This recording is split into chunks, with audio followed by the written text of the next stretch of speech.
Kenyanglo Oni asinsua Nananya mie Seront finis au sément Kenyanglo yo Oni asinsua Bendemblenya mie plié Seront finis au sément. Alléluia.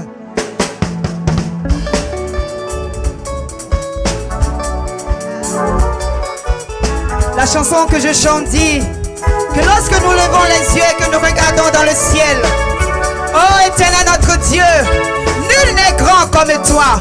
Et lorsque nous baissons de regard et que nous regardons sur la terre, Éternel Dieu Tout-Puissant, personne n'est comparable à toi.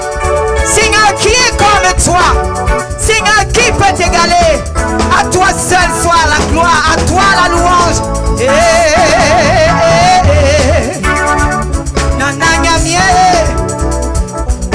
C'est que yo transfisa oni osema Kenya unglolo oni asiensua nananya mie so fini osema Kenya unglolo yo Kenya singa sua ananga manya mie priye so fini ose Kenya unglolo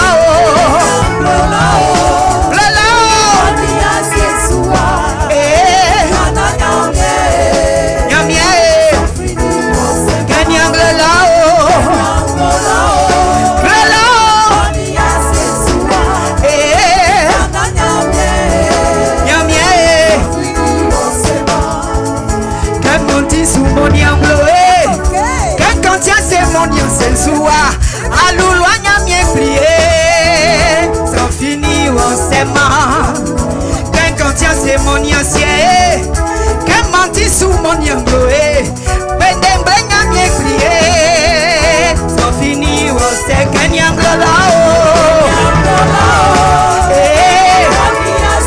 Ah Jésus, Annie quand vous l'êtes papa, Annie quand vous l'êtes fata, qu'un yanglolo, qu'un yanglolo.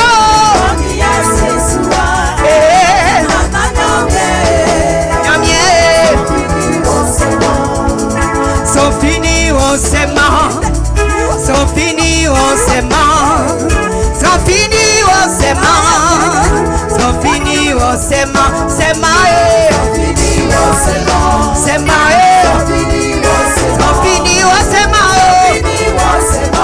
allouloé, sont finis on s'aimant, sont finis on s'aimant, sont finis on s'aimant, s'aimant, s'aimant, s'aimant.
Merci Seigneur. Honneur à toi, Éternel. À toi soit ma louange et mon adoration, Seigneur. Élévation et gloire à l'Éternel, le Dieu puissant. Sois élevé, sois adoré. Dieu très haut. Alléluia.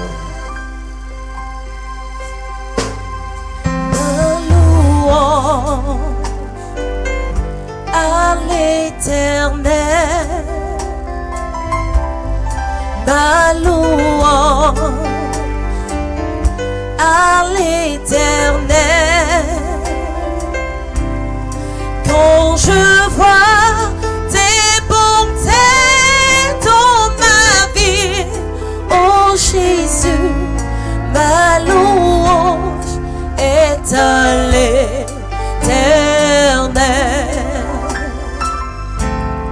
Ma louange à l'Éternel, ma louange à l'Éternel. Quand je vois tes bontés dans ma vie, oh Jésus, ma louange est à l'Éternel.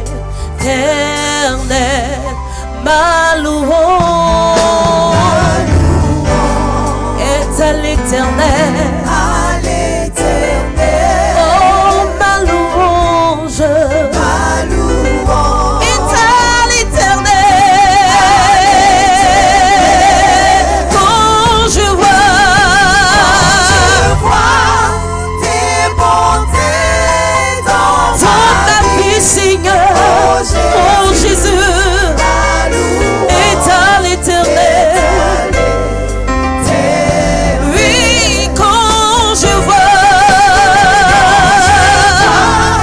tes bontés dans ma vie, Seigneur, oh Jésus, est à l'Éternel.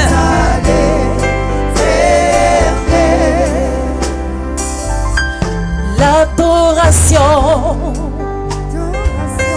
est à l'Éternel. L'adoration est à l'Éternel.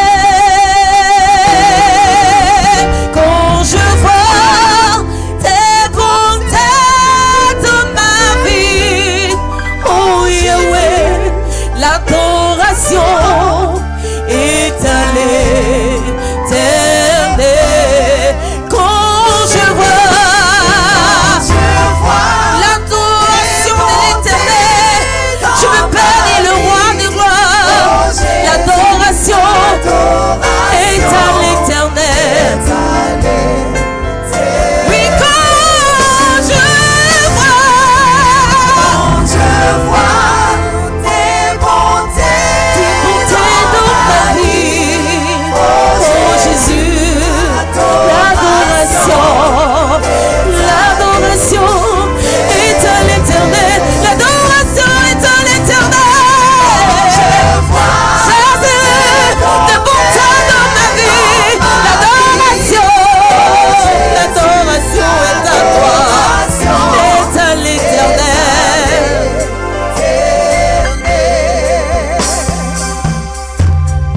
Alléluia. Merci Jésus. À toi seul soit toute la gloire, Jésus. Ma louange Te célébrer, est à toi, Dieu très haut. t'adorer. À toi seul soit À toute toi la soit la gloire, gloire, Seigneur. Jésus. À Merci toi soit Saint-Esprit. l'honneur et la louange. Béni sois-tu. Honneur à l'Éternel, le Dieu très haut. Tu es grand, Seigneur, tu es puissant, qui est comme toi, Seigneur. Tu es fidèle à ton alliance, tu es fidèle, oh Seigneur, à tes promesses.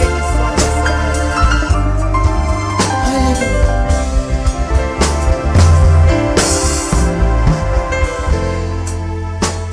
Alléluia.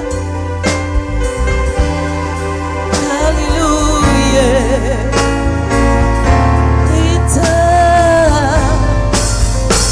Éternel.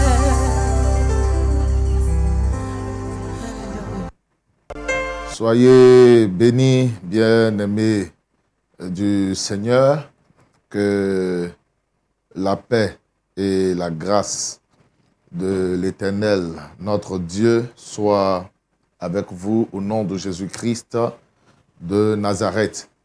Je veux bénir Dieu, notre Père, pour sa fidélité. La journée est beaucoup chargée. Il y a plusieurs choses à faire à la fois. Mais nous bénissons le Seigneur pour la force et la vie qu'il nous donne d'être là devant son trône chaque jour pour vous conduire devant le trône de la grâce. Nous voulons bénir le Seigneur pour ce jour. Nous avons eu la prière ce matin à 6h GMT. Tout à l'heure à 12h GMT, nous avons eu cet autre thème sur la polygamie. Voilà, nous avons partagé cette pensée de Dieu sur la polygamie. Et nous voulons bénir le Seigneur pour sa grâce et sa fidélité. Ce n'est pas un thème facile à aborder. Ce n'est pas un thème facile à développer.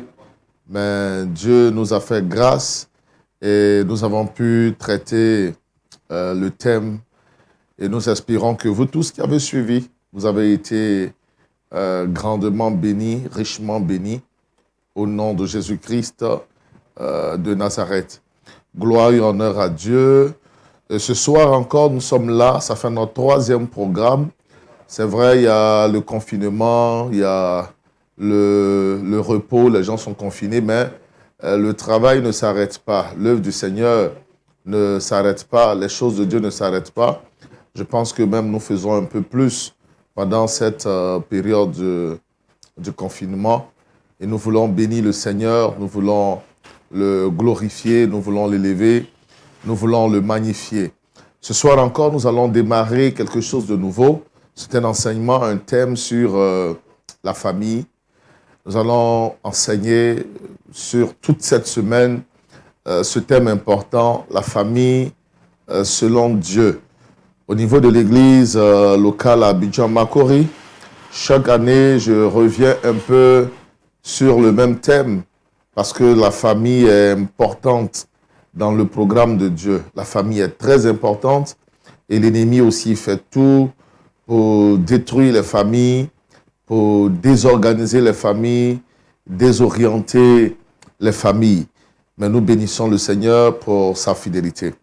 Je suis votre frère dans la foi, pasteur Aké Martial, premier responsable des églises Mission Chrétienne Réconciliation, en abrégé MCR. Je vous parle depuis Abidjan, Côte d'Ivoire. Je vous prie de prendre note, prenez un bloc-notes, prenez un stylo.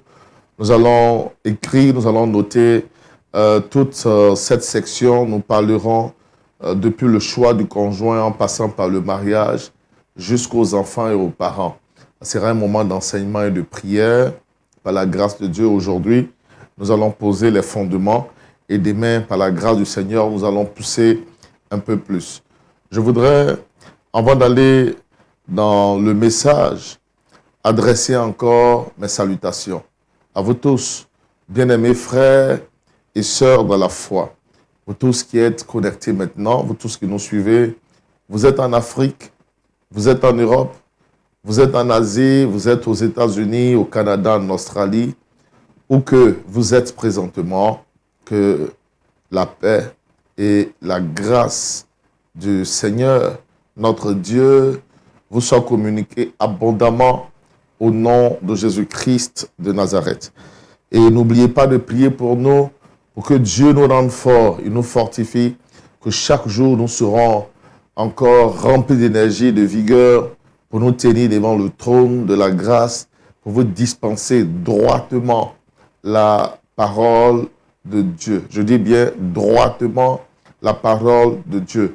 Car nous avons un principe, cela est sans contredit. La parole de Dieu doit être enseignée avec plénitude, sans déformation. Nous ne devons pas tordre le cou au verset biblique parce que nous voulons justifier nos erreurs et nos comportements qui ne sont pas à la gloire de Dieu. Tout à l'heure, nous avons enseigné sur la polygamie. Et je vous invite, si vous n'avez pas suivi cet enseignement, à revisiter notre page Pasteur Ake Mbo Martial pour réécouter en toute intelligence et bien entendu tranquillement, avec un esprit qui veut bien comprendre, pas un esprit carré, pas un esprit sectaire, pas un esprit qui refuse de comprendre. Et je sais que Dieu vous parlera et il vous enseignera. Avant de continuer, je voudrais encore rappeler, il est 17h30 GMT, je crois 11h30 dans le Colorado maintenant, 18h30 du côté de l'Angleterre et voilà, 19h30 du côté de la France. Je voudrais vous prier en ce moment précis de partager le direct, partagez sur vos différentes pages. Je vous invite, bien aimé, à partager sur vos différentes pages, à partager ce direct, bien entendu, dans les différents groupes, partager dans les groupes, partager via Messenger et partager également via WhatsApp. Voilà, je vous donne quelques 30 secondes pour faire des partages. Alors, une minute même pour faire des partages. Ça me permet aussi de faire un partager cela avec quelques personnes. Voilà, partagez. Je veux qu'on soit plus nombreux pour écouter ce que Dieu a nous dit. C'est tellement important comme message, ce que nous allons voir ce soir. Et je prie que Dieu puisse nous éclairer par sa grâce, par son esprit. Alors donc, partagez pour que plus de personnes, par la grâce de Dieu, puissent donc se connecter à cette émission. Que Dieu bénisse toutes les personnes qui le font maintenant. Et que la grâce et la paix du Seigneur, Dieu notre Père, soient avec vous. Je rappelle que nous allons prier pour des personnes dans cette section, toutes les femmes célibataires, les hommes célibataires qui aspirent donc au mariage. Nous verrons même comment sortir du célibat dans cette session. Je vous invite tous les soirs à la même heure à être connectés pour recevoir la grâce de Dieu. Nous allons prier pour les femmes en quête d'un enfant, les hommes en quête d'un enfant. Chaque soir après l'enseignement, nous ferons des prières. Et je sais que Dieu va exaucer des personnes. Oui, toi qui me suis, j'ai la conviction en mon âme que Dieu va te répondre, que le Seigneur va t'exaucer. Je veux prier le Seigneur à présent. Prions à présent le Seigneur si nous avons fait les partages. Prions à présent le Seigneur pour écouter sa parole. Dieu, notre Père, au moment où nous sommes devant toi, nous voulons enseigner sur la famille. Dieu, prend le contrôle pour conduire et orienter toutes choses par nos cœurs et que cette parole soit une bénédiction pour toutes ces personnes connectées. Dieu, instruis-les.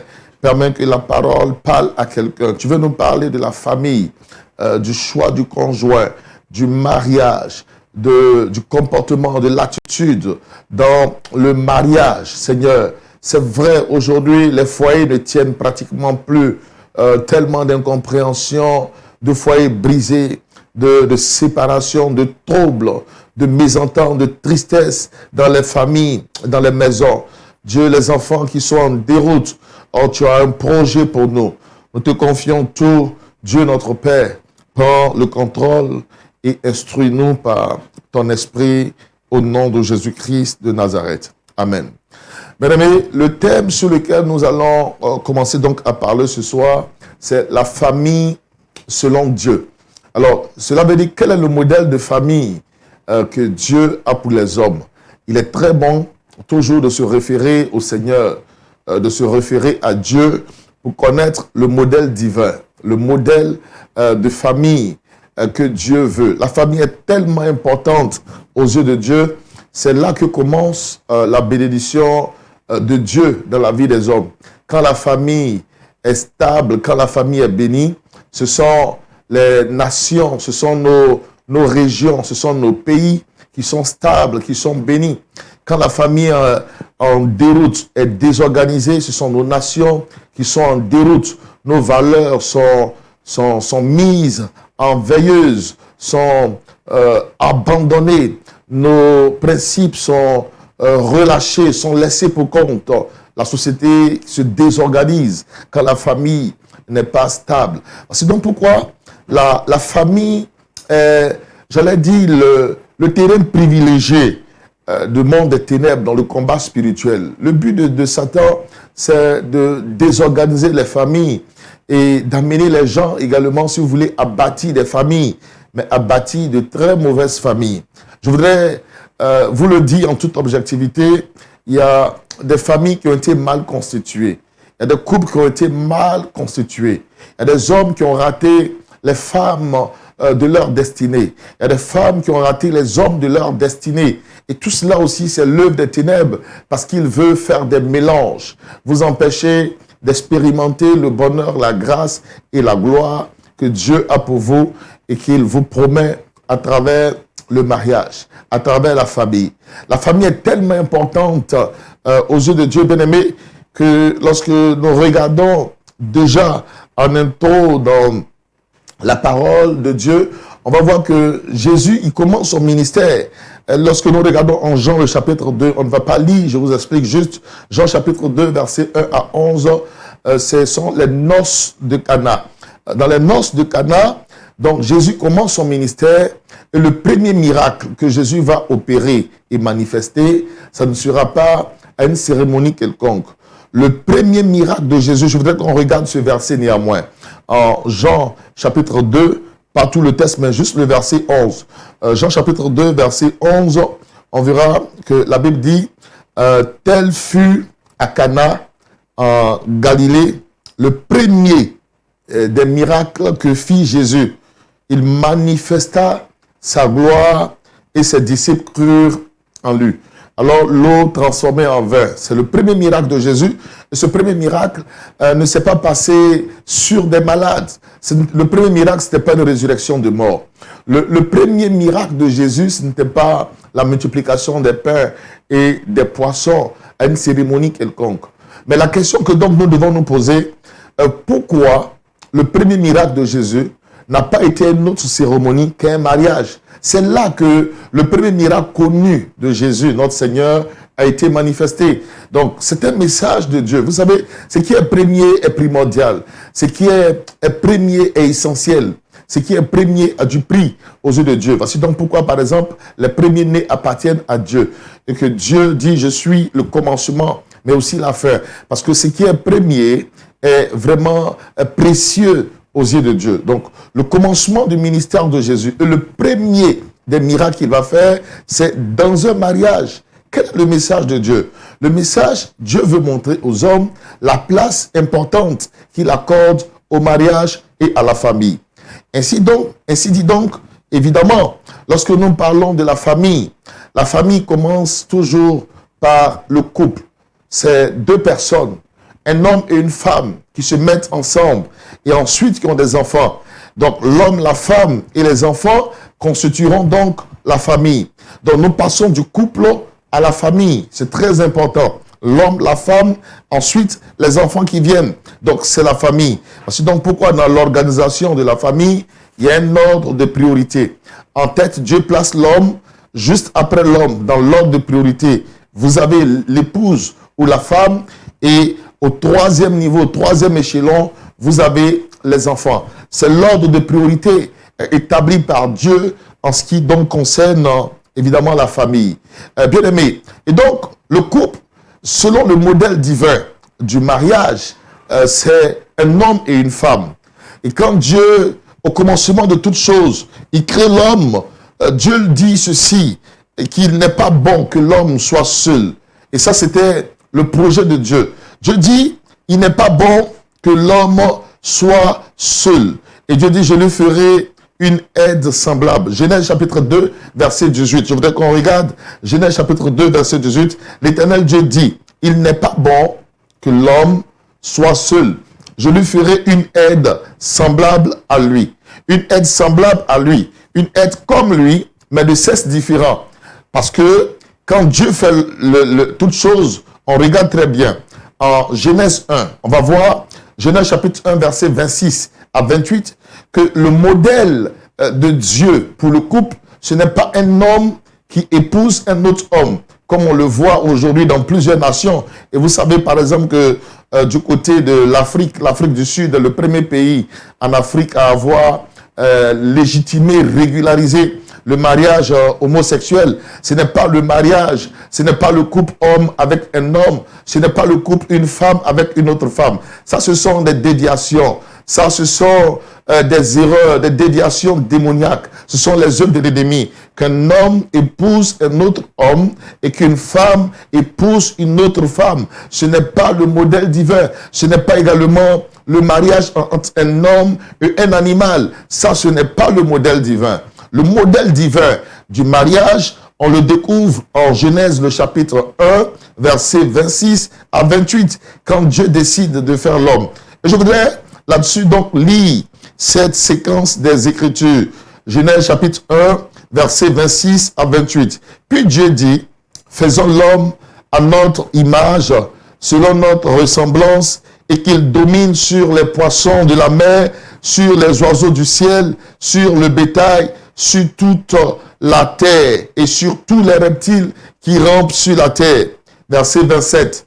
Dieu créa l'homme à son image. Il le créa à l'image de Dieu. Il créa l'homme et la femme. Dieu créa l'homme et la femme. Verset 28. Puis Dieu dit, puis Dieu les bénit. Et Dieu leur dit, soyez féconds. Donc le projet de Dieu, lorsqu'il met deux personnes ensemble, c'est premièrement pour qu'il y ait fécondité. Ce Dieu les bénit et Dieu dit, soyez féconds.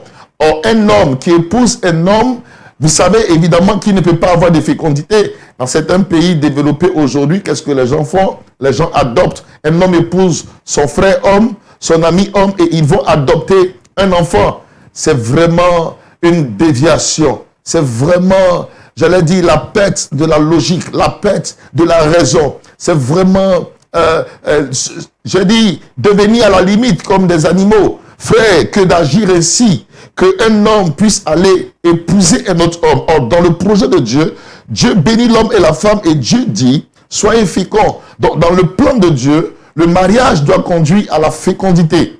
Or, pour qu'il y ait fécondité, il faut deux sexes opposés. Il faut des êtres de nature différente. Il faut un homme et il faut une femme pour qu'il y ait rencontre de gamètes et qu'il y ait possibilité de reproduction. Un homme ne peut pas se reproduire avec un autre homme.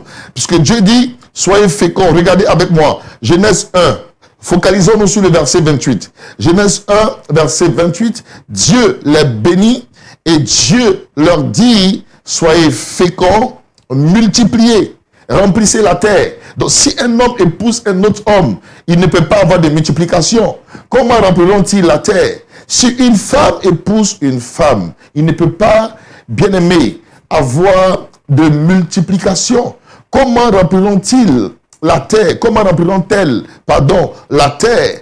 Donc il dit, soyez féconds, multipliez, remplissez la terre et la sujettissez. Ce qui veut dire que le projet de Dieu concernant par exemple le mariage, puisque je vous dis que la famille commence avec le couple, donc avec le mariage, le projet de Dieu, lorsqu'il établit la famille, la première chose, qu'est-ce que Dieu veut? Dieu veut, oui, je veux la télécommande, donnez-moi. Le projet de Dieu, quand Dieu établit alors la famille, la première chose c'est le couple. C'est un couple en mesure de se reproduire. C'est un couple en mesure de se reproduire. Un homme associé à une femme. Voici le modèle divin du mariage. Et je voudrais là-dessus, bien aimé, vous encourager. Prions pour tous ceux qui ne l'ont pas compris. Prions pour les homosexuels. Prions pour toutes ces personnes, afin que Dieu les ramène à la raison, afin que Dieu les ramène dans sa parole, afin que Dieu les ramène dans la vérité des principes du royaume, afin que Dieu les ramène dans ce qui est juste, pour que ces personnes puissent expérimenter la bénédiction de Dieu. Alors, je voudrais dire quelque chose qui est très important. Lorsque le couple est constitué selon le modèle divin, la bénédiction de Dieu accompagne le mariage.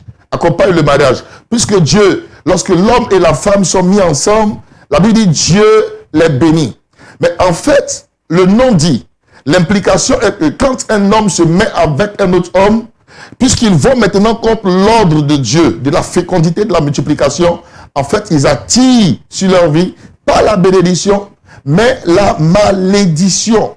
Les homosexuels se placent sous malédiction. Lorsqu'un homme va avec un autre homme, il se place sous malédiction. Lorsqu'une femme va avec une autre femme, elle se place sous malédiction. Parce que ce ne sont pas des relations en mesure de conduire à la fécondité et à la procréation. Donc tout ce qui n'est pas en mesure d'obéir à la parole de Dieu est contre la parole de Dieu. Et au lieu d'attirer la bénédiction, attire en revanche la malédiction. Je voudrais interpeller toutes ces personnes. Si ces personnes pouvaient comprendre cela, et la malédiction est quelque chose de très grave, elle se manifeste de manière très grave dans la vie des personnes. Voici donc pourquoi je voudrais prier en ce jour pour toutes ces personnes qui se sont engagées dans la déviation, afin que Dieu les ramène dans la voie, dans ce qui est juste. Père, nous prions pour tous les homosexuels dans le monde. Je prie au nom de Jésus que tu leur révèles ta parole. Ces personnes ne savent pas qu'elles font mal. Je prie que tu les instruises, tu leur donnes de comprendre et de revenir. Alors regardez, quand il y a un couple, il y a bénédiction. Là où il y a l'homme et la femme, Dieu bénit. Mais quand ce n'est pas dans l'ordre de Dieu, au lieu que ce soit la bénédiction, c'est la malédiction. Donc au lieu de dire Dieu les bénit, c'est comme si on dira Dieu les maudit. Vous comprenez? Parce qu'ils ne peuvent pas obéir à l'ordre de Dieu, à la parole de Dieu. Que Dieu ouvre ton cœur. Partagez le direct, bien-aimé, afin que la grâce et la bénédiction de Dieu puissent être communiquées à d'autres personnes. Je t'assure qu'en partageant, tu sauveras quelqu'un aujourd'hui. Tu permettras à quelqu'un d'entendre le conseil de Dieu et de revenir sur la parole du Seigneur. Et Dieu veut t'utiliser pour atteindre ses objectifs. Fais-le et reçois la grâce du Seigneur dans ta vie. Donc, le modèle de Dieu, et le thème, c'est la famille selon Dieu. Donc, le modèle de la famille commence par le couple et ensuite avec les enfants. Donc, premier élément, c'est le couple. Et le couple selon Dieu, c'est l'homme et la femme. Comme je viens, bien aimé, de vous le montrer, nous avons aussi vu que la famille est très importante aux yeux de Dieu, c'est le terrain de la bénédiction. Quand une famille est constituée comme Dieu veut, quand une famille est dans le plan de Dieu comme Dieu veut, la bénédiction du Seigneur est répandue en abondance sur le chef de famille, sur l'homme, sur la femme, sur les enfants. On verra, il y a des hommes qui me suivent, il y a des portes qui devaient s'ouvrir pour vous, au niveau de votre travail, des portes de promotion, de bénédiction, dans vos affaires, dans vos entreprises. Mais ça ne marche pas. Pourquoi? Parce que la famille ne marche pas. On va voir pour des femmes, des portes qui devaient s'ouvrir pour elles. Ça ne marche pas. Pourquoi? Parce que la famille ne marche pas. Pour les enfants, quelquefois la maladie, l'échec, les déviations, les troubles, ça ne va pas. Pourquoi? Parce que la famille ne va pas. Là où tout va bien, là où les choses sont selon Dieu, la gloire, la grâce du Seigneur sont sans mesure pour les différentes familles. C'est donc pourquoi je prie que Dieu vous éclaire, bien-aimés, que Dieu instruise vos familles, que Dieu se révèle à vos familles, que Dieu se révèle à vous. Ce n'est pas un hasard que tu écoutes ce message aujourd'hui, bien-aimé. Toute cette semaine, fais l'effort pour suivre et comprendre. Dieu veut t'éclairer. Tu te poses des questions sur la source de tes difficultés, de tes échecs, des blocages, de l'humiliation, de la détresse. Tu te poses des questions. Pourquoi ça ne va pas? Pourquoi toutes ces choses?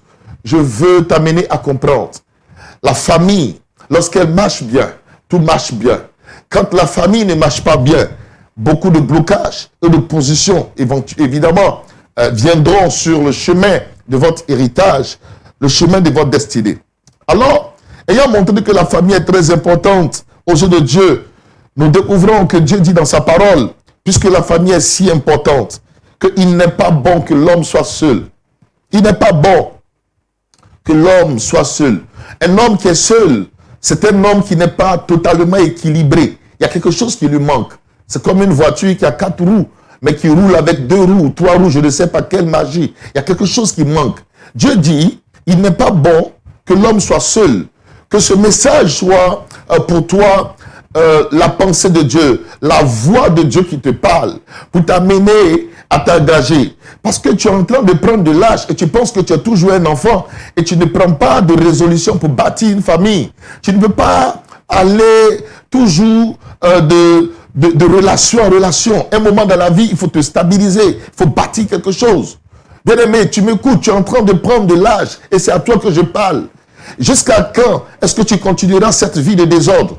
Tu as besoin maintenant de t'asseoir. Tu as besoin maintenant de prendre des engagements. Tu as besoin maintenant d'être responsable. Le temps passe. Tu as besoin d'être un homme responsable. Tu as besoin de te décider. Tu fréquentes cette sœur depuis très longtemps. Prends une décision.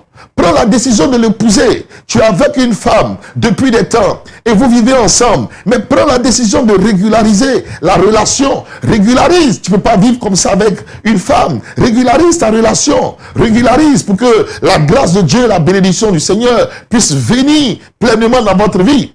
Et régulariser la relation, ça répond à quelques principes. Peut-être qu'aujourd'hui, le temps ne nous permettra pas de développer ce volet du message. Mais frère, je parlerai sans embâche, je parlerai sans faux fuyant. J'ai besoin de vous enseigner, sinon nous enseigner la parole de Dieu dans sa totalité, dans sa profondeur, afin que la gloire et la grâce de Dieu nous soient communiquées. Vous savez, la parole de Dieu, lorsqu'elle est tronquée, lorsqu'elle est transformée, lorsqu'elle est diluée, frère, la bénédiction ne vient plus. La bénédiction ne vient plus. Il ne faut pas un message de laxisme, de relâchement. Nous devons enseigner la parole avec toute la vérité pour qu'elle puisse nous interpeller et nous amener à prendre des décisions et des engagements. Quelqu'un m'écoute, tu as besoin de prendre une décision. Tu as besoin de prendre un engagement. Je dis, tu es avec cette femme depuis très longtemps et tu m'écoutes présentement. Tu as fait des enfants avec cette femme. Régularise la relation. Régularise la relation parce que les bénédictions de Dieu veulent venir dans ta vie, mais tu les reçois au cas. Écoutez-moi, quand votre relation n'est pas constituée légalement aux yeux de Dieu, il y a une grande partie, une grande portion de la bénédiction que Dieu a pour vous qui ne peut pas descendre. Ça ne descend pas. Voici donc pourquoi Dieu dit, il n'est pas bon que l'homme soit seul. L'homme qui est seul ne reçoit pas certaines bénédictions. Il ne reçoit pas certaines bénédictions. Donc même quand tu vis comme ça dans le concubinage avec une femme et que tu n'as pas régularisé, devant Dieu tu es seul. Elle est là mais tu es seul parce que tu n'as pas scellé la relation. Dieu dit, il n'est pas bon que l'homme soit seul. Il n'est pas bon que l'homme soit seul. Là-dessus mes filles, soyez sans crainte. Les femmes n'ont pas le choix. Le choix est un choix d'homme. C'est à l'homme de prendre ses responsabilités. C'est à l'homme d'aller vers la femme. C'est à l'homme de se décider. C'est à l'homme de prendre la résolution. Ce n'est pas la femme qui prend la décision d'épouser un homme, mais c'est l'homme qui prend la décision d'épouser une femme. Je voudrais vous dire, ça peut vous choquer, mais si il faut, je vous parle avec l'amour de Dieu, parce que je veux que Dieu ouvre vos yeux, qu'il puisse vous introduire dans la grâce. Il y a des bénédictions que vous ratez. Il y a des choses que vous ne recevez pas parce que vous ne régularisez pas votre relation, parce que vous ne décidez pas de prendre vous ne décidez pas de réaliser la parole de Dieu. Le mariage est très important aux yeux de Dieu, bien-aimé. C'est très, très, très important. Je vous ai parlé du premier miracle de Jésus, qui n'était autre chose qu'un mariage. Les noces de Cana, c'est là que Dieu envoie la bénédiction. C'est là que l'eau est transformée en vin. Donc le mariage est le terrain du miracle de Dieu. C'est là que la joie arrive. C'est là que les choses sont intéressantes, extraordinaires. Et c'est là que Dieu manifeste sa gloire. Frère, tu as besoin de le comprendre. Alors, Dieu dit, il n'est pas bon que l'homme soit seul. Il n'est pas bon que l'homme soit seul. Vous êtes seul, vous ne recevez pas la plénitude des choses de Dieu et vous êtes fragile. Il y a certaines bénédictions dans lesquelles vous ne pouvez pas entrer. C'est même pas possible pour vous. C'est même pas possible.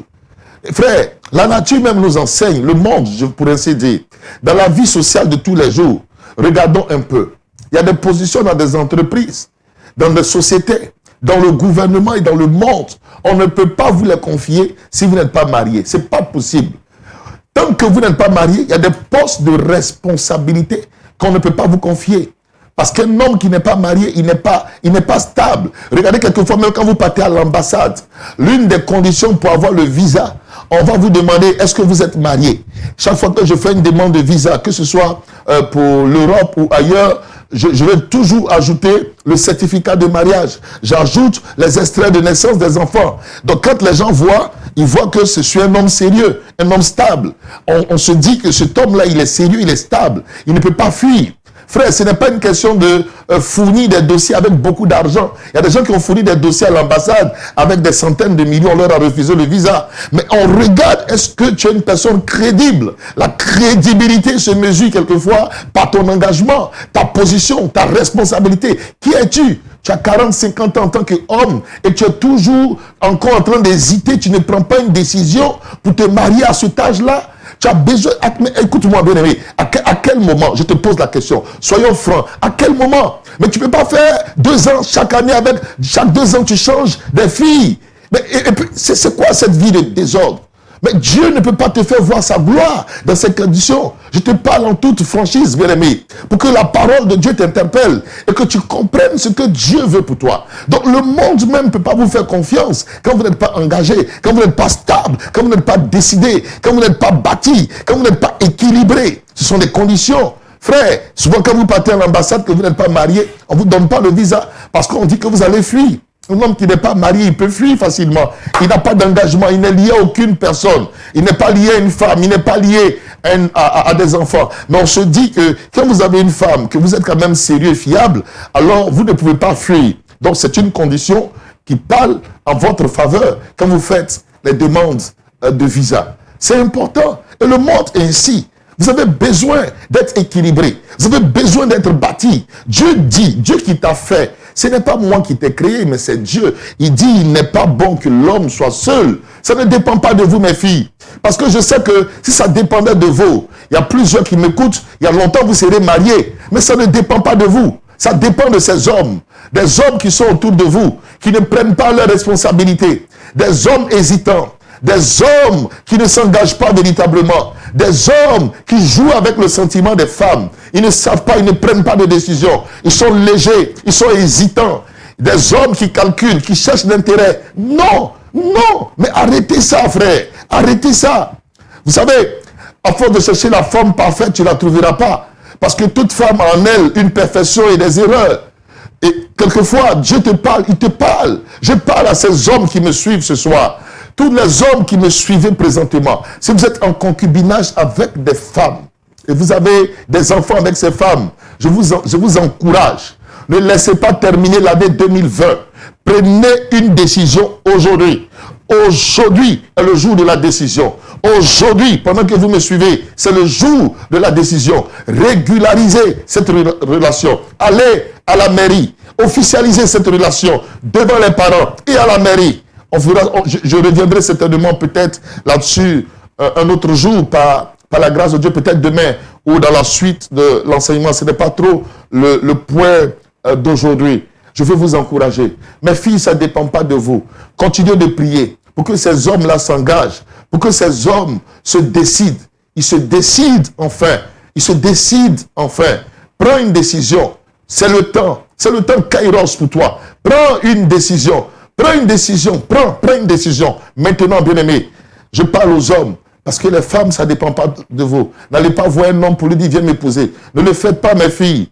Ne le faites pas. Ce n'est pas le modèle de Dieu, ça. Ne le faites pas. Laissez-les se décider. Laissez-les parler. Laissez-les ouvrir leur bouche. Ils sont chefs. C'est aux chefs de parler. Dieu les a établis. Laissez-les prendre leurs responsabilités.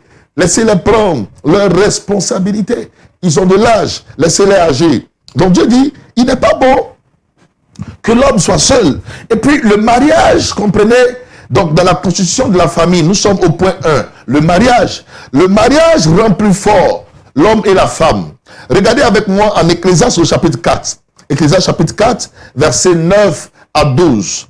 Ecclésiaste chapitre 4, versets 9 à 12. Je lis la parole de Dieu. Il est écrit ceci dans la parole, que deux valent mieux qu'un. Dieu dit, deux valent mieux qu'un.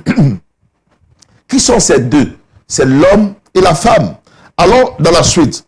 La Bible dit, parce qu'ils retirent un bon salaire de leur travail. Donc, je prends un exemple. C'est comme si l'homme seul, je prends une illustration, l'homme seul qui fait un travail, il doit recevoir 100 000. Quand on parle du travail ici, ne voyez pas travailler dans une entreprise. Donc, quand on parle de bon salaire de leur travail, c'est ici la récompense de Dieu, que Dieu donne à l'homme et à la femme. Un homme seul, j'estime sa récompense à 100 000. Une femme seule, j'estime sa récompense à 100 000. Mais quand ils sont ensemble, Dieu dit, il retire un bon salaire de leur travail. Donc l'arithmétique voudrait que 100 000 pour l'homme qui est seul et 100 000 pour la femme qui est seule, si on les met ensemble, ça fait donc le couple à combien? 200 000. Mais ce n'est pas ainsi dans le spirituel.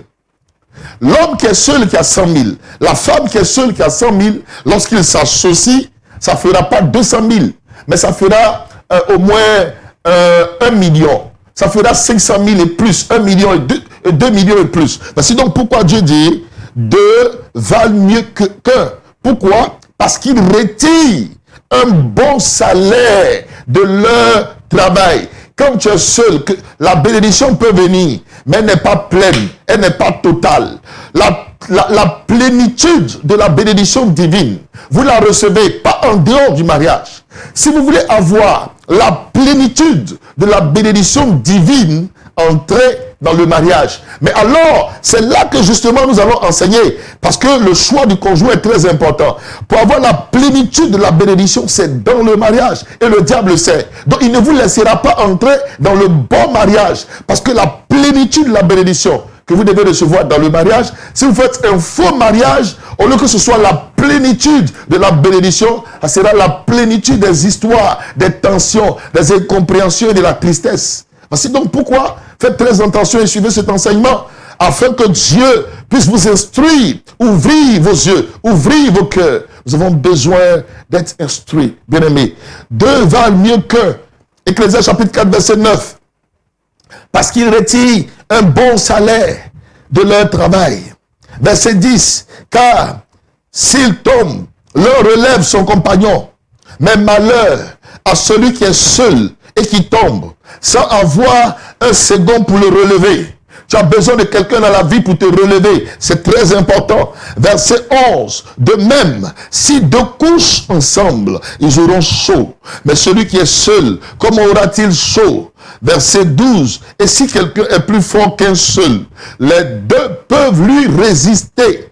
Et la corde à 3 fils ne se rompt pas facilement. Qu'est-ce que la corde à 3 fils?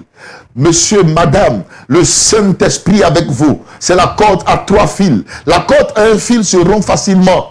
Mais quand tu rentres dans le mariage, il y a un deuxième fil qui vient.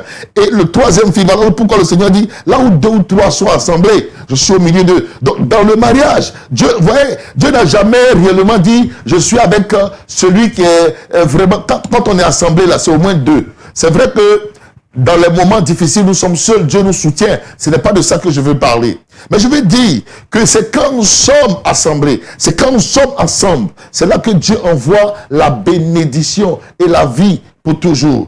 Oh, il est doux et agréable pour des frères de demeurer ensemble. C'est là que Dieu envoie la bénédiction et la vie pour toujours, pour des frères. Mais pour le couple, pour monsieur et madame qui sont assemblés, qui sont ensemble, la corde à 3 fils se rompt difficilement. Frère, c'est ce que la Bible nous dit. La corde à 3 fils ne se rompt pas facilement. Ecclésiaste chapitre 4, verset 12. Frère, nous allons voir toujours l'un des éléments importants pour constituer donc la famille qui commence par le couple. Donc, dans le mariage, nous sommes plus forts. Ensuite, que dit Dieu dans sa parole? Proverbe 18, verset 22. Proverbe 18, verset 22. On va lire cette parole. Celui qui trouve une femme trouve le bonheur. Celui qui trouve une femme trouve le bonheur. Ça veut dire quoi? Que le bonheur se trouve dans le mariage. Donc en dehors du mariage, je ne peux pas avoir le véritable bonheur. Ce n'est pas le véritable bonheur par ricochet. celle qui trouve un homme trouve également le bonheur. Ce n'est pas dissociable. Ça va de pair, ça va de soi. C'est une logique, bien-aimé. Celui qui trouve une femme, il trouve le bonheur. Nous reviendrons dans la suite de l'enseignement sur ce mot « trouver ». Parce qu'aujourd'hui, dans le milieu chrétien, ça crée quelques mauvais enseignements. J'aurai bien entendu l'occasion ici de ramener les choses dans le plan de Dieu, dans la volonté divine. Quelqu'un sera béni par ce message. Frère, je te dis la vérité, ta vie va changer. Ta conception de la famille et du mariage ne seront plus jamais les mêmes. Que disent les gens du monde? Que se marier, c'est se mettre une corde au cou, c'est se mettre la souffrance au cou. Non, non, mais je dis c'est faux. Vous savez, le diable est tellement subtil de développer plusieurs théories et théorèmes, plusieurs pensées dans l'esprit des gens. Ils trouvent toujours un faux fuyant. Les gens trouveront toujours de faux fuyants pour justifier leur manque d'action, leur inaction, leur manque de décision. Ils trouveront toujours de faux fuyants, des raisons qui ne tiennent pas pour expliquer les choses qui ne doivent même pas expliquer, pour rendre non évidentes les choses évidentes. Pourquoi, comme on le dit, chercher midi à 14h, pourquoi les choses sont là évidentes sous les yeux? Pourquoi se développer ce genre d'idées?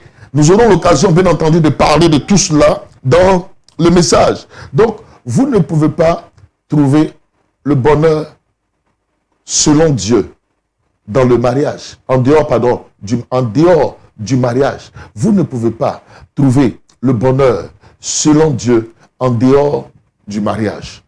Dieu est dans sa parole, nous croyons la parole de Dieu, nous enseignons la parole de Dieu. Il dit formellement, Proverbe 18, verset 22, celui qui trouve une femme trouve le bonheur. Alors, si les choses sont ainsi, bien-aimés, si les choses sont ainsi, que la famille est très importante et que la famille commence par le couple, monsieur et madame, l'homme et la femme, je vous dis donc que l'ennemi, notre adversaire, le diable, ne nous laissera pas faire le bon choix. Ne nous laissera pas avoir un bon commencement. Évidemment, si vous commencez votre famille avec un mauvais choix, il va sans dire qu'il aura trop de problèmes parce que vous avez très mal commencé. Et c'est là le problème de plusieurs. C'est là le problème de plusieurs. Parce qu'il y a de très mauvais choix qui se font. Il y a de très mauvais choix qui se font. De très mauvais choix qui se font, bien-aimés. Et c'est de ça que maintenant nous allons parler. Je voudrais à présent que nous puissions, après avoir défini le mariage ou alors la famille et l'importance, et après avoir parlé de l'importance de la famille, je voudrais à ce niveau précis que nous puissions aborder le problème du choix. Le problème du choix. Le problème du choix. Le choix du conjoint. Comment choisir son conjoint pour le mariage? Parce que ma famille commence avec quelqu'un. Je commence avec un homme. Je commence avec une femme. Comment faire mon choix? Pour les personnes déjà mariées, évidemment, cela ne sera qu'une information pour vous, éventuellement.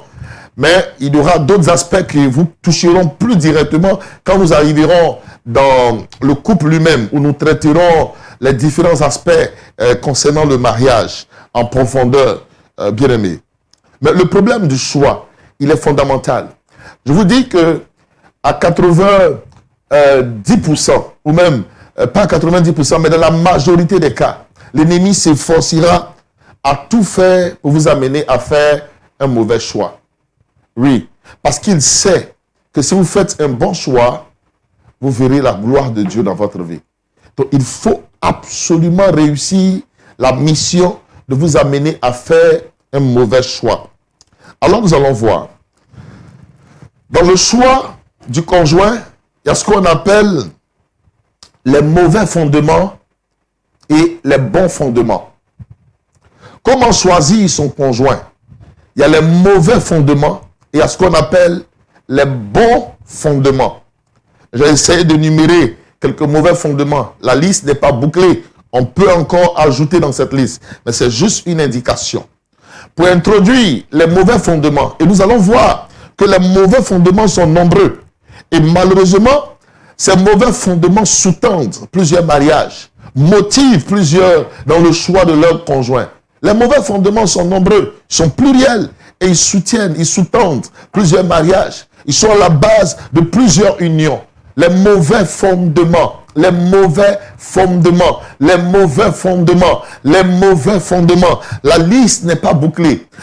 On va énumérer quelques éléments qui passeront éventuellement à l'écran. Mais si, dans l'inspiration, ce que je n'ai pas écrit me vient à l'esprit, je veux aussi ajouter.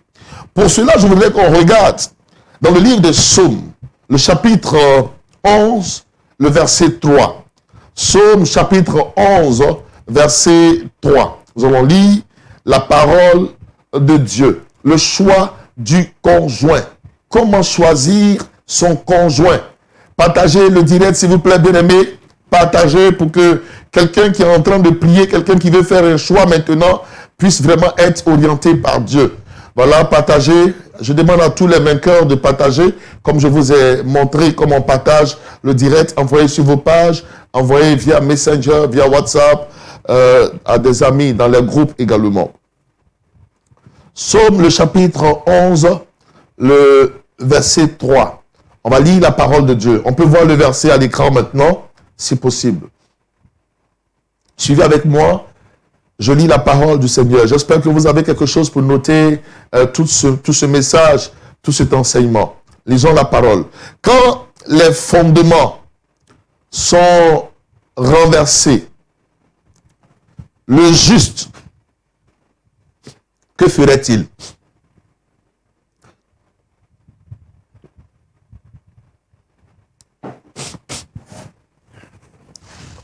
On va relire le verset.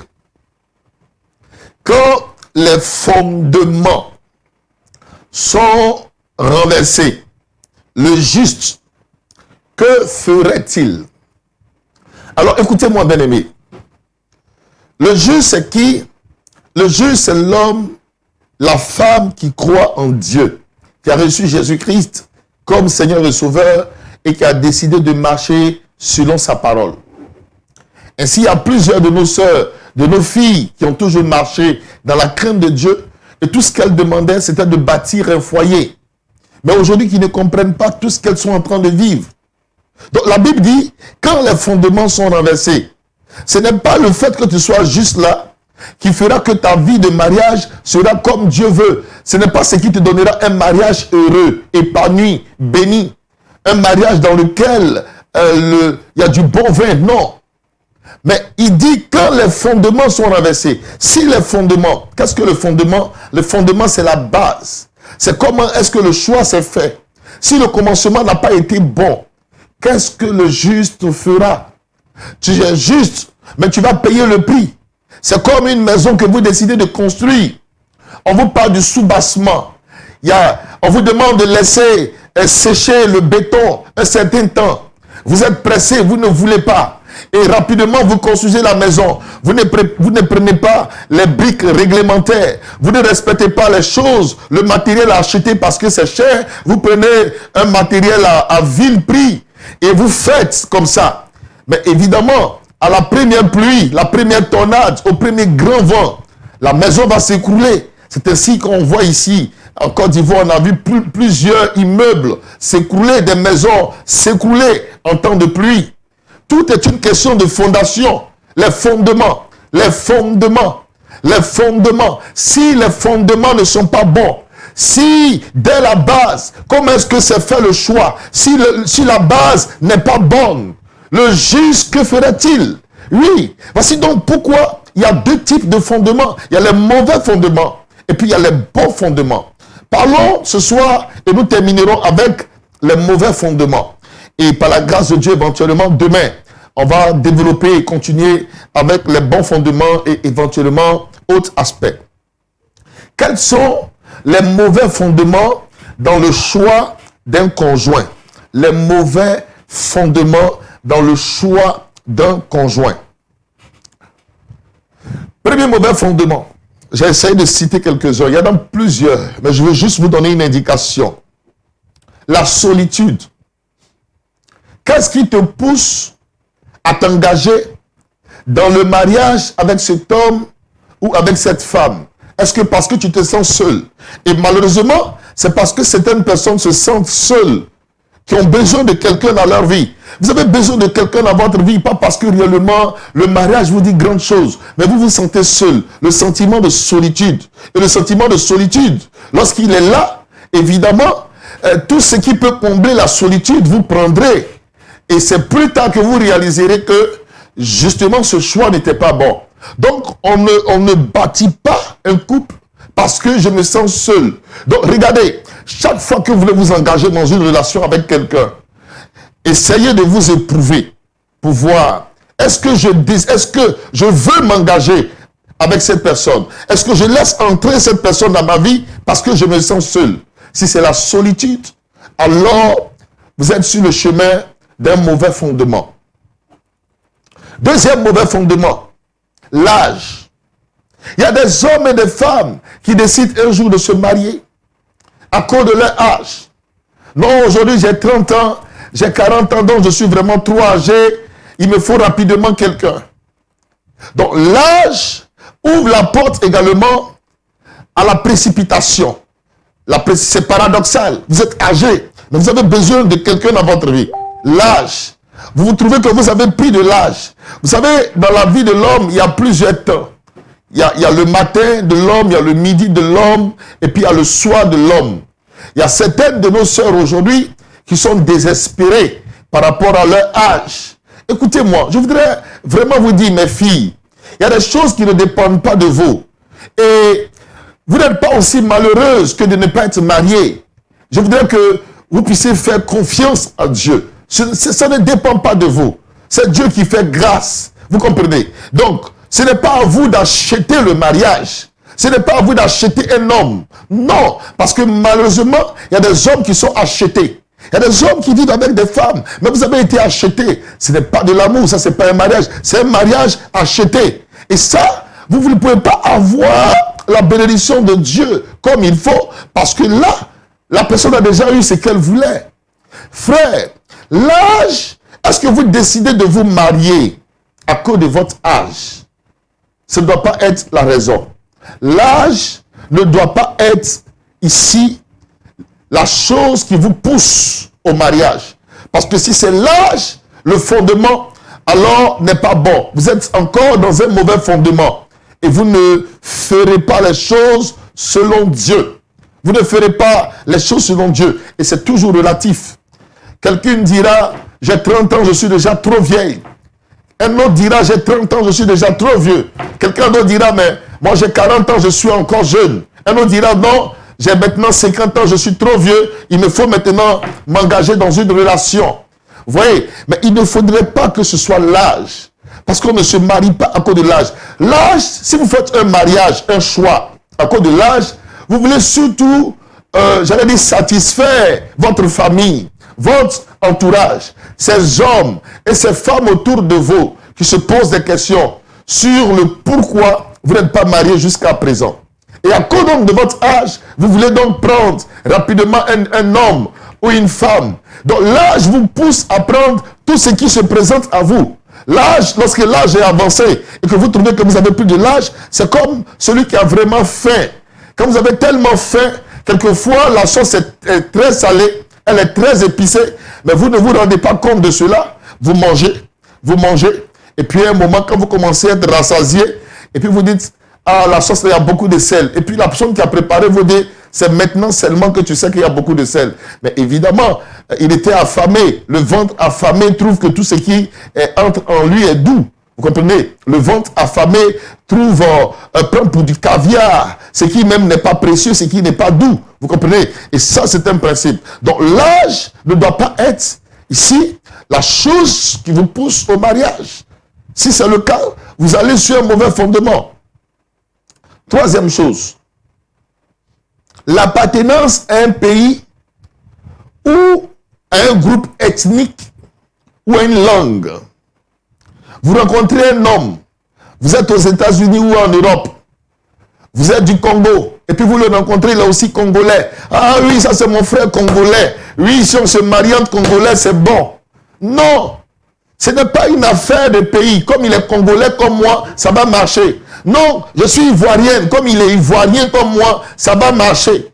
Non, je suis gabonaise. Comme il est gabonais comme moi, c'est mon frère de même pays. Non. Ce n'est pas l'appartenance au pays. Ce n'est pas une affaire d'ethnie. Chez nous, ici, il y a des ethnies. Je suis baoulé, comme il est aussi baoulé. Je suis abé, comme elle est aussi abé. Ça peut aller. Non, ce n'est pas une affaire de groupe ethnique. Ce n'est pas une affaire de langue. On parle le lingala, on parle le baoulé lani ou l'abé. Ce n'est pas cela. C'est un mauvais fondement. Autre mauvais fondement, la profession. La profession. La profession. Frère, certaines fois, il y a des hommes et des femmes qui rencontrent d'autres personnes, mais qui pensent les aimer véritablement, mais qui ne les aiment pas. En réalité, mais elles sont amoureuses du travail que la personne fait. Tu rencontres une femme, par exemple, on dit elle est magistrat. Vous comprenez? Vous rencontrez un homme, on dit il est magistrat, il est médecin, elle est médecin. Il y a des gens, naturellement, qui ont toujours eu de l'admiration pour des médecins. Des femmes qui ont toujours eu de l'admiration pour des médecins. Et puis vous rencontrez un médecin, mais ça va vous plaire. Il y a des femmes qui ont toujours eu de l'admiration pour des juges. Il y a des femmes qui ont toujours de l'admiration pour un pilote. Donc, voici que tu rencontres un pilote. Et puis, brusquement, tu veux t'engager. En réalité, ce n'est pas l'amour. C'est l'amour de la profession et non l'amour de la personne. C'est l'amour de la profession et non l'amour de la personne. Une jeune fille a dit à quelqu'un, lorsque nous étions au lycée à Beauville, ce jeune homme aimait cette jeune fille. Elle lui a dit, je veux devenir ton épouse. Mais si tu deviens médecin, j'accepte de devenir ton épouse. Si tu deviens médecin, j'accepte de devenir ton épouse. Donc, autrement, si tu n'es pas médecin, je ne peux pas être ton épouse. Donc, l'amour ici, ce n'est pas l'amour de la personne, mais c'est l'amour de la profession. C'est l'amour du travail que la personne fait. Et c'est ça, tous ces mauvais fondements. Il y a des femmes, quand elles voient des hommes de Dieu prêcher, waouh, ils prêchent bien, elles aiment ce travail-là. Donc, ça leur plaît. Donc, elles acceptent de s'engager dans des relations. Mais en fait, ce n'est pas l'amour. C'est l'amour du travail. C'est l'amour de la profession. Vous admirez ce que l'autre fait. Oui, c'est l'histoire. Je vous ai expliqué ça il n'y a pas très longtemps. Un homme qui voulait se marier. Dans une église, il a rencontré une jeune fille qui chantait à la gloire de Dieu. Elle chantait tellement bien. Et chaque fois qu'elle chantait, cet homme était transporté dans la gloire de Dieu. Il a toujours aimé cette belle voix. Il était fou amoureux d'elle. Mais ce n'était pas l'amour de Dieu, c'était un amour, j'allais dire, démoniaque. Parce que quelquefois, il y a le faux, il y a le véritable amour, il y a le faux amour. Il y a l'amour qui vous conduit à la perdition, il y a le véritable amour. Et il a tout fait, il a épousé cette jeune fille. Vivant avec elle maintenant dans le mariage, il a fini par se rendre compte qu'en réalité, il ne l'aimait pas. En réalité, il ne l'aimait pas. Mais il aimait la louange quand elle chantait et l'adoration. Donc, quelquefois, cette fille couchait la nuit sur le lit. Le monsieur la réveille, il dit chante, chante, il faut chanter, chante, chante. C'est quand il entend le chant qu'il se rend compte qu'il aime. Quand il n'a pas de chanson, il n'y a pas d'amour. Donc, ça, ce n'est pas l'amour. Qu'est-ce qu'il aimait en elle? Il aimait l'onction de Dieu sur la vie de cette fille. Mais elle-même, il ne l'a jamais aimée. C'est ainsi qu'il y a des gens qui ne vous ont jamais aimé. Mais ils ont aimé ce que vous faites. Ils ont aimé ce que vous faites. Ils ont aimé le travail que vous faites. Ils ont aimé votre position. Ils ont aimé ce que vous avez. Ils ont aimé ce qui est en vous. Et se sont engagés dans des relations avec vous. Et vivant dans la chose, ça ne vous dit plus quelque chose. Parce que ce qui est loin, que tu admires, quand tu obtiens, après l'homme est un éternel insatisfait. Ça ne te dit plus grand chose. Parce que maintenant tu as eu ce que tu devais avoir.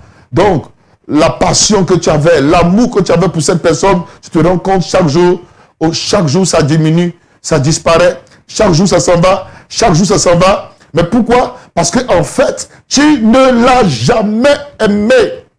Regarde, si tu es assis avec ton chéri ton épouse ou ton époux tourne vers lui, regarde-le, regarde-la. Et puis dis-lui, chérie, est-ce que tu m'aimes vraiment? Pose-lui la question. Dis, chérie, je veux vraiment savoir, est-ce que tu m'aimes vraiment? Dis, est-ce que tu m'aimes vraiment? Maintenant, demande-lui.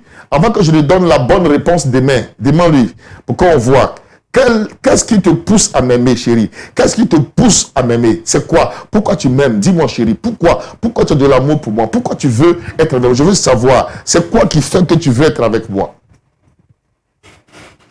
Pour les couples constitués, je vous encourage, même si la réponse n'est pas bonne, priez. Vous êtes déjà ensemble, on va prier pour que Dieu puisse tout normaliser. Amen. Voilà. Tenez bon, restez ensemble et que Dieu vous bénisse. Donc, l'amour de la profession. Il y a des gens qui ont toujours aimé des corps habillés. Surtout à l'occasion de la crise. Quand les corps habillés, on a vu en Côte d'Ivoire, tout le monde voulait avoir un parent militaire, un parent dans l'armée. Donc, quand tu vois le corps habillé comme ça, il y a l'assurance. Donc, il y a des femmes qui se sentent faibles. Donc, elles aiment les corps habillés. En fait, c'est un sentiment de sécurité. Mais ce n'est pas l'amour. Ce n'est pas l'amour. Tu aimes un corps habillé, mais ce n'est pas l'amour. C'est la profession, je t'assure. Cet homme que tu aimes, s'il devient avocat, tu ne vas plus l'aimer. Tu l'aimes parce qu'il est corps habillé. Donc, en fait, c'est la profession que tu aimes. Donc, ça, c'est un mauvais fondement. Alors, autre mauvais fondement, les biens matériels, la richesse que l'autre a. Il y a des personnes qui rencontrent des femmes, des hommes qui rencontrent des femmes. Et malheureusement, on le voit souvent dans les églises. Ou les jeunes sœurs, quand vous êtes souvent dans la maison de Dieu, si vous n'avez pas un bon emploi, vous n'avez pas un bon salaire, vous n'avez pas une maison, vous n'avez pas une voiture, vous n'avez pas de l'argent, c'est rare, il sera rare que des gens iront vers vous pour dire, j'ai prié que Dieu m'a montré que c'est toi mon épouse. Oui, mais quand on voit la sœur, elle vient le dimanche, elle garde la Range Rover, elle garde elle garde son véhicule de luxe, de valeur. Quand il y a des appels dans l'église, c'est elle qui fait.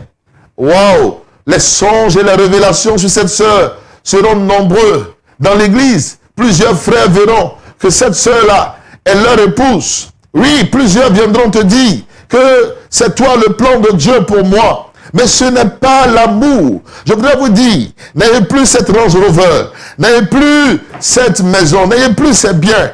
Ils disparaîtront.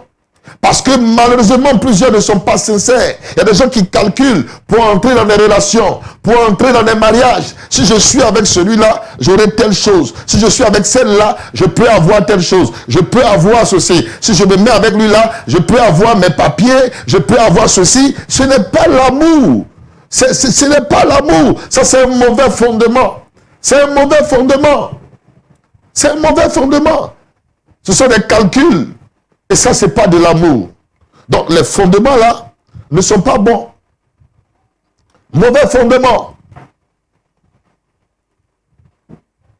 La volonté des parents. Nos parents sont amis. Yahoo et Kwasi sont amis. Yahoo a sa fille. Kwasi a son enfant. Donc, comme les deux parents s'entendent, donc nos deux enfants vont aussi se marier. Non. Les parents ne mettent pas leurs enfants ensemble, ils ne décident pas de marier leurs enfants. Les enfants auront de l'âge et ils prendront leur décision. Ça, c'est un mauvais fondement. Le physique de l'autre. Le physique. Il y a des hommes qui aiment les femmes très fines. Waouh, très fines, sveltes. Donc, quand ils voient ça, vraiment, ils sont impressionnés. Il y a d'autres hommes, par contre, qui aiment ce qu'on appelle en Afrique la femme avec une forme bouteille. Une forme bouteille. Permettez que je trouve une bouteille. Peut-être ça ne va pas bien illustrer ce que je veux expliquer. Regardez la bouteille que j'ai en main. Donc vous voyez la femme là, en haut, elle est fine comme ça. Mais quand vous descendez, ça grossit. Et surtout quand vous arrivez au niveau de la taille, il y a des rondeurs. Voilà, beaucoup de rondeurs, beaucoup de chair. Il y a des hommes qui aiment ça. Ils en raffolent. Ils en raffolent. Donc quand tu trouves comme ça, une femme avec plein de rondeurs, automatiquement ils sont épris d'amour. Mais c'est la chair. C'est la chair. Parce que cette même femme, avec toutes ces rondeurs qu'ils aiment, il suffit que dans le mariage, elle soit malade, qu'elle perde ne serait-ce que 20 à 30 kilogrammes. 20 à 30 kilos, qu'elle se retrouve fine, n'ayant plus cette forme de départ. C'est la femme qu'ils aiment, mais ils n'aiment pas la femme elle-même. Ils n'aiment pas la femme, ils ne l'aimeront plus. Il y a des femmes qui aiment les hommes grands, mais ce n'est pas de l'amour. Ce n'est pas de l'amour. Tu aimes le physique. C'est vrai que dans la vie, il y a ce qu'on aime. Je suis d'accord. Donc, évidemment qu'on a des goûts. L'homme doit avoir des goûts. Je suis d'accord avec ça. On va y arriver. Mais en fait, ce que je veux vous dire, le côté des goûts, évidemment, je peux vouloir un homme qui a un tel physique, une femme qui a un tel physique, mais ça prend 10%. Ça constitue 10% du choix. Les 90% du choix ne sont pas constitués par ça. Mais quand le physique devient 90%, c'est là qu'il y a le problème. Vous comprenez? Il y a des femmes qui aiment des hommes grands de taille, bien bâtis, bien élancés. Il y a des femmes qui aiment les hommes en muscles. Vous comprenez? Il y a des femmes qui aiment ça. Il y a des femmes qui aiment des hommes petits de taille. Vous comprenez? Les goûts ne sont pas les mêmes. Donc, il y a des femmes qui aiment des hommes comme ça, avec un physique imposant. Donc, dès qu'elles voient un physique, un homme qui a ce physique imposant, elles ont toutes sortes d'imaginations dans leur esprit. Quelquefois, elles sont un peu à la limite, un peu maso. Elles voudraient voir un homme comme ça qui les traumatise, qui les fait souffrir. Donc, elles imaginent des choses. Donc, tout de suite, elles aiment. Non, je l'aime. Mais ce n'est pas l'amour. Ce n'est pas l'amour. C'est un mauvais fondement. Donc, le physique ne doit pas être le critère premier dans le choix de conjoint. Le physique, bien bâti, élancé, forme bouteille, fine, le teint, l'ethnie, la race, la couleur. Ce sont des choses qui sont aussi essentielles parce que l'homme doit avoir des goûts, mais je vous le dis, ce sont des choses qui doivent prendre simplement 10% dans le choix. Or, quelle est l'erreur que nous commettons souvent, bien aimés? C'est que ces choses-là occupent 90% de place dans les choix que nous faisons. Il y a des femmes même qui dessinent.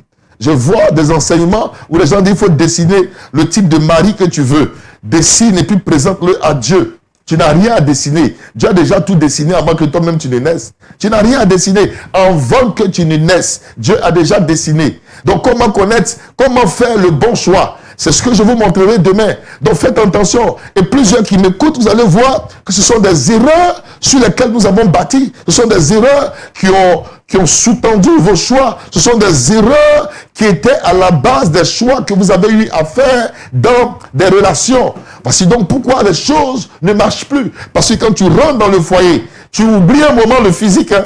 Un moment, tu oublies la couleur. Un moment, tu oublies la richesse. Il y a des femmes qui sont entrées dans des maisons dans lesquelles il y avait l'abondance. L'homme avait tout l'or du monde, l'argent, les voitures, les belles maisons. Mais elle n'était plus heureuse. Au début, elles ont cru que c'était ça le bonheur.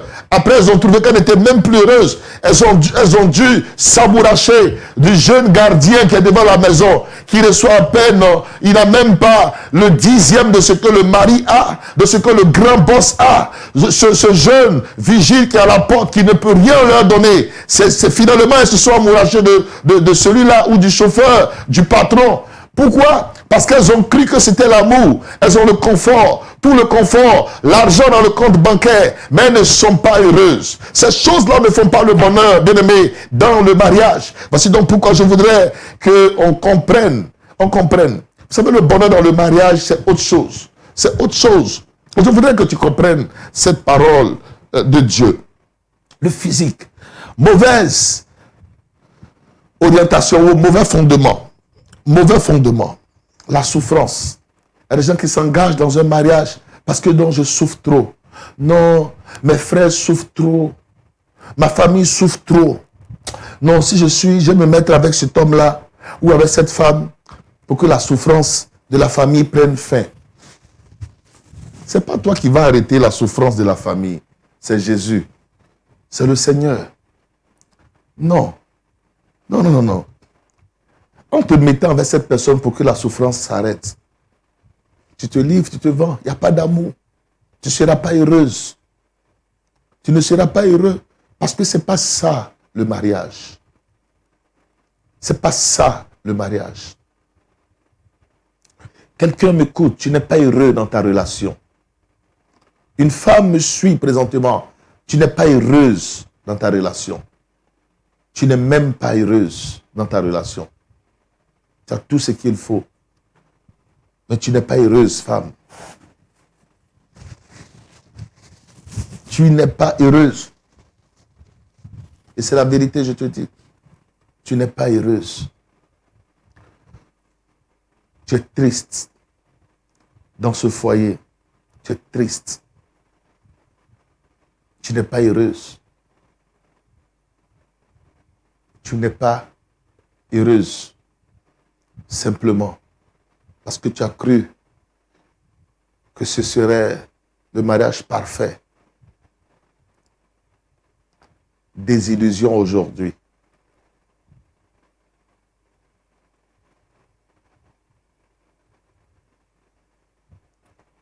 Mauvais fondement. Quelquefois, le mauvais fondement, c'est le désir de faire un enfant ou 2 enfants. Je m'engage parce que j'ai envie de faire des enfants. On ne s'engage pas parce qu'on tend vers la ménopause et qu'on a envie de faire des enfants. Non. Ce n'est pas pour les enfants, a priori, qu'on rentre dans le mariage. Les enfants viendront après. On rentre dans le mariage d'abord pour Dieu et pour nous-mêmes. Ensuite, les enfants viendront. Les enfants viennent après. Ce n'est pas pour des enfants. On ne rentre pas dans le mariage comme une machine à procréer sans réellement autre chose, juste pour les enfants. Et ça fait qu'à la longue, il y a des femmes et des hommes qui sont dans des foyers. Tout ce qui les retient dans ce foyer, c'est l'enfant. Il y a des femmes qui sont dans le foyer. Elles ne consacrent aucune attention à leur mari. Tout leur amour, c'est l'enfant ou les enfants. Il y a des hommes, tout leur amour, ce sont les enfants. Le conjoint n'a même plus de place dans ton cœur. Pourquoi? Parce que tu t'es engagé. Pourquoi? Juste pour les enfants. Bien-aimés, je nous interpelle. Le mariage est le terrain de la bénédiction. Le mariage est le terrain du combat également. L'ennemi, il fera tout pour mal vous orienter ou détruire votre mariage. Sur quelle base est-ce que tu bâtis? Sur quelle base? Voici les questions de réflexion que je voudrais qu'ensemble on puisse vraiment regarder et considérer. Non, c'est un homme populaire. Waouh, j'apprécie, j'aime. Mais quand tu rentres dans le foyer, la popularité, vous êtes un homme ordinaire. Comment j'arrive à la maison? Je n'arrive pas en tant que pasteur Aké Martial que plusieurs connaissent. Quand mon épouse me voit, je suis pas, elle ne sait même pas que son mari est populaire ou connu par des personnes. Elle me voit comme un homme ordinaire. Vous oubliez tout cela. Même qu'il est pasteur, ce qu'il est, vous oubliez tout.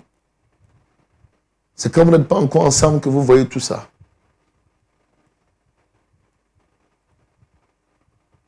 C'est quelquefois quand je suis fâché, et puis pour l'effrayer un peu, je vous confie un secret. Il dit, fais attention parce que c'est vrai, je suis ton mari, mais n'oublie pas que je suis l'homme de Dieu. Alléluia. Juste ça.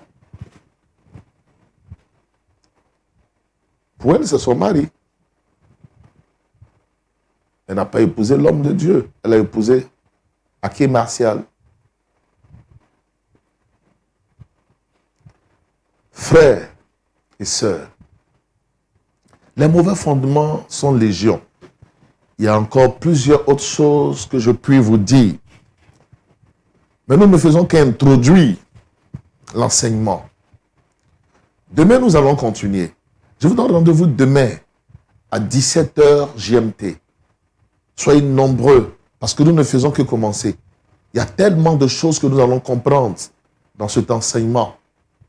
Tellement de choses que nous allons comprendre dans cet enseignement.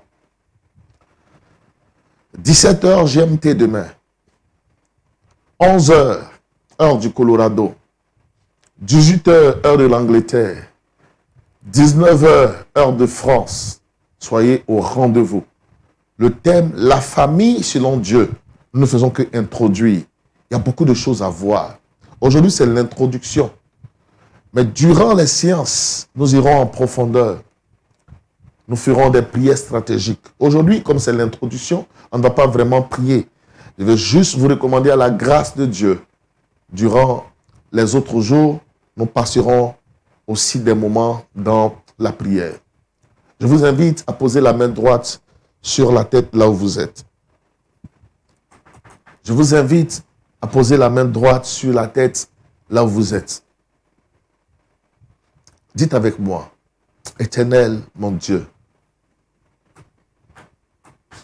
merci pour ta parole. Si au niveau de la région, on peut me soutenir avec la musique en fond sonore, dis avec moi, Éternel, mon Dieu, merci pour ta parole. Ta parole que je viens d'entendre. Je prie, Seigneur, que tu me donnes de continuer cet enseignement et de l'achever. Je veux comprendre. Je veux savoir. Instruis-moi, Seigneur.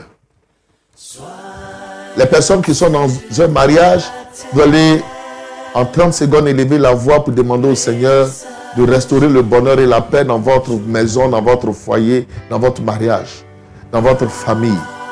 Les personnes qui sont seules doivent aller demander au Seigneur de vous conduire, de vous orienter, de diriger vos pas dans le choix que vous avez à faire. Élevez la voix, prions en 1 minute. Je fais une prière pour tout le monde et nous allons terminer là et demain nous retrouver après les annonces que je verrai tout à l'heure. Priez le Seigneur. Priez le Seigneur. Élevez la voix, priez le Seigneur. Priez le Seigneur. Priez le Seigneur. Priez le Seigneur. Mayam toboho sidi bahayam tarabahauten. Brodokobo wimayam toboho wimos karabahayam toboho wimos kabahauten. Les bradakababahos kin morimos sidi bobobohos. Les mayam takababa hayam tobohos. Les bradakababahos sidi bohorimo tokobo rima hayam takababaho. Rimos ki bababaho silibos karabahos ki rimos ki morimos silibauten lebrada kabababaho silibos karabayom tobo rimos ki morimos karababahos. Oh Dieu de gloire, je prie pour toutes ces personnes. Oh Dieu, manifeste ta grâce dans les familles, manifeste ta grâce, oh Dieu, dans les familles, les maisons. Je prie pour les couples, restaure l'entente, l'amour, la joie, la paix. Je prie pour les personnes seules, ouvre les écluses des cieux, manifeste ta gloire. Garde toutes ces personnes dans ta grâce, toutes ces personnes qui ont commencé cet enseignement. Seigneur, demain, nous continuerons dans l'heure de suivre ta parole. Merci parce que tu le fais, grand Dieu, au nom de Jésus-Christ de Nazareth. Amen. Que Dieu vous bénisse. Que Dieu vous bénisse. Je voudrais donner quelques annonces et nous allons terminer. Je voudrais vous rappeler demain matin. Je vous invite à la prière à 6h GMT, minuit heure du Colorado, 7h heure de l'Angleterre et 8h heure de la France. Je vous invite à vous connecter sur la page Pasteur Akebo Martial. Donc ma page, cette même page sur laquelle vous suivez ce direct. Abonnez-vous à cette page. Nous avons des prières tous les matins à 6h GMT. Et je vous encourage à participer à ces moments de prière pour votre édification et votre croissance spirituelle. Demain, mardi toujours, à 17h, n'oubliez pas, 17h GMT, 11h heure du Colorado, 18h de l'Angleterre, 19h de France, nous allons nous retrouver pour la suite de l'enseignement sur la famille selon Dieu. N'oubliez pas que le jeudi, nous serons tous en jeûne. Chacun jeûnera selon l'heure de son pays. Le matin, nous aurons la prière à 6h. À 12h, nous avons ce programme qu'on appelle l'heure de l'exaucement. Un rendez-vous, chacun vient avec des sujets de prière où nous crions à Dieu pour l'exaucement, pour que Dieu ouvre les portes. Jeudi, de 12h à 13h GMT. Ça fait 12 heures, ça fait quoi? Ça fait 6 heures, heure du Colorado, 6 heures, 7 heures, heure du Colorado. Ça fait alors 13 heures, heure de l'Angleterre, 14 heures, heure de France. Venez avec vos sujets devant le trône de la grâce. Chacun jeûne selon l'heure de son pays. Dès qu'il est 6 heures dans ton pays, commence à jeûner jusqu'à 15 heures. 15 heures, ce n'est qu'une indication. Ceux qui peuvent aller au-delà de 15 heures, faites-le et que Dieu vous bénisse. Si vous pouvez aller au-delà de 15 heures. Mais à 12 heures GMT, retrouvons-nous tous devant le trône de la grâce pour crier au Seigneur afin de recevoir sa grâce dans nos vies. Toute cette semaine, nous sommes ensemble pour ce temps d'enseignement. Je vous encourage à réécouter l'enseignement tout à l'heure, à le partager. Si la parole de Dieu vous a béni et que vous voulez soutenir l'œuvre du Seigneur, au niveau de, regardez l'écran juste en dessous, il y a des références qui passent sur lesquelles vous pouvez apporter votre offrande pour le soutien de l'œuvre de Dieu. Si vous êtes en Côte d'Ivoire, vous pouvez faire donner votre offrande à Dieu par Orange Money, MTN Money, il y a des contacts qui sont donnés. Si vous êtes à l'extérieur du pays, il y a les moyens conventionnels, Western Union, RIA, MoneyGram. Vous pouvez donner à Dieu tout ce que Dieu vous met à cœur. Si vous voulez même faire un don en nature, selon que Dieu vous a parlé, n'hésitez pas à le faire. Je prie que Dieu arrose votre offrande, votre semence. Tout ce que vous donnez pour l'avancement du règne de Dieu est une bénédiction pour vous et vos familles. Que Dieu se souvienne de cela. Quelquefois, votre offrande peut vous ouvrir les portes du miracle. Par une offrande, Dieu peut vous bénir. Par une offrande, Dieu peut décanter une situation. Par une offrande, Dieu peut débloquer une situation dans votre vie. C'est donc pourquoi je vous encourage à des actes de libéralité. Et pendant que vous le faites, que Dieu vous honore, qu'il vous bénisse. Je prie pour vous, pour que votre nuit soit bénie de Dieu, votre soirée soit bénie de Dieu. Cette nuit, quand vous serez endormis, que la grâce de Dieu vous garde et vous protège. Que Dieu laisse descendre sa bénédiction en abondance dans vos vies et que votre nuit soit paisible. Je mets en déroute tout cauchemar, toute attaque nocturne échoue. Le sang de l'agneau vous recouvre. Je prie que la journée de demain soit meilleure pour chacun de vous, pour nous tous, au nom de Jésus. Je vous aime et je voudrais vous laisser à ce niveau. Tous ceux qui voudraient m'appeler, tous ceux qui voudraient me contacter, je suis ouvert selon mon temps disponible, bien entendu. Vous pouvez me joindre au plus 225 07 84 72 32. Plus 225 07 84 72 32. Je suis votre frère dans la foi, pasteur Aké Martial, premier responsable des églises Mission chrétienne de réconciliation, en abrégé MCR. Excellente soirée à vous et nous sommes à demain au nom de Jésus-Christ de Nazareth. On verra ce soir éventuellement si ce message ou alors sur le message sur la polygamie, l'un des deux sera rediffusé cette nuit par la grâce de Dieu. Que Dieu vous bénisse. Bonne soirée à tout le monde. Seigneur, nous voulons bénir ton nom cette journée. Quelles que soient les situations, quels que soient les problèmes dans lesquels nous nous trouvons, Seigneur, nous levons nos regards vers toi et nous bénissons ton nom. Alléluia. Quelle que soit la vallée de l'ombre de la mort, Seigneur, nous n'avons pas peur car tu es là. Alléluia. Dans mon parcours sur la terre, tout peut sombrer. Dans ma marche pour le ciel, tout peut sombrer. Si la part met du doute sur ma route, je chanterai, tu es fidèle. Dans mon parcours sur la terre, dans ma marche pour le ciel, dans ma marche pour le ciel, Jésus, tout peut sombrer. Et si la peur met du doute, si la peur met du doute, Jésus, sur ma route, alors sur ma route je chanterai, sur ma route je chanterai la paix. Tu es fidèle.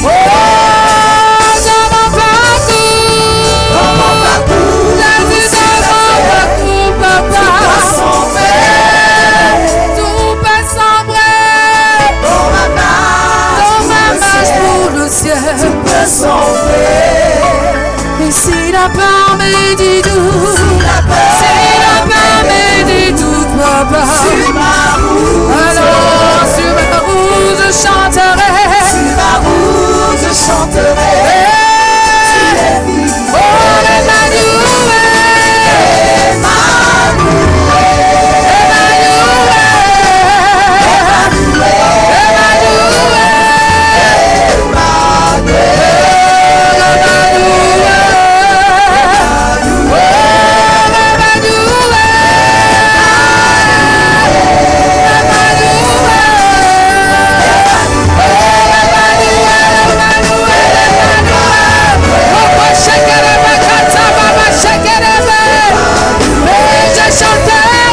je chanterai ta fidélité. Oh, Emmanuel, je chanterai ta fidélité. Je chanterai ta fidélité. Je chanterai ta fidélité, papa. Je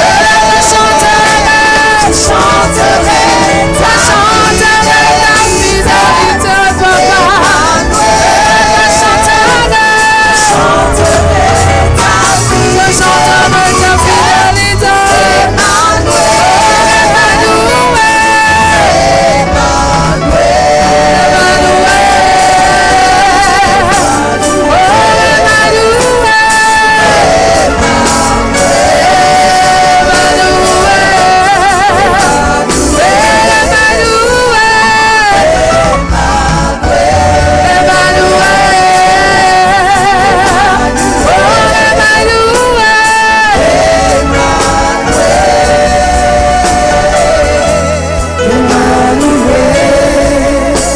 Je chanterai ta fidélité, Emmanuel. Je chanterai ta fidélité, Emmanuel. Je chanterai ta fidélité, papa.